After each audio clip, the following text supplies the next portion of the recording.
average person thinks of a superhero, they think is me running around in a cape, saving lives, and stuff like that. But when I think of a superhero, I think of my younger sister. Because when she was 8, she was diagnosed with acute lymphoblastic leukemia, and she never let it get her down.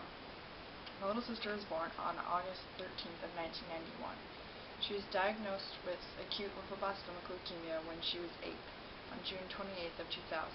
She was just like any other little girl before that. She ran around, played outside, hung out with her friends whenever she could. She noticed a lump under her chin, but never really thought anything about it. After a couple months, it was still there, and she didn't really know what it was. So she told my mom about it, and like any other mother, my mom rushed her to the doctor. Our doctor sent her to a specialist in Fort Dodge by the name of Dr. Wood, who is a specialist with nose and throat stuff. So we went there, and a couple weeks later, Dr. Wood called my mom, and she immediately started crying on the phone. Me and my sister had no idea why. She got off the phone, she called my dad and told my dad that my sister had cancer. Me and my sister had no idea what it was because we were only 8 and 9 at the time. But the doctor told my mom that my sister needed to be rushed immediately out to Mayo Clinic in Minnesota for treatment. So that's what they ended up doing, and I was left at the neighbor's house.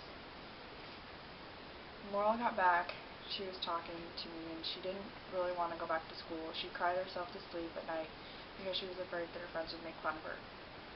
She didn't want to go back to school because she didn't know if her friends were still going to be there for her. She didn't know if they were going to run and hide because they didn't know what it was. They were afraid it was going to be contagious and stuff like that.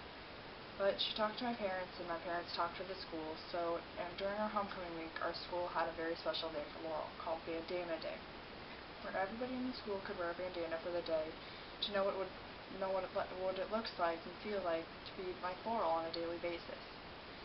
And it went really well, and Laurel found out after the 2 years and 1 month of her treatment, she went into remission on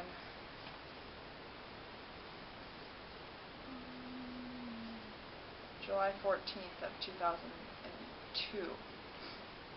She began school after that, and she found out who her real friends were, it helped her out in those last couple of years, and she knows that she's gone through a lot of things, and she always knows that her friends will be there for her no matter what.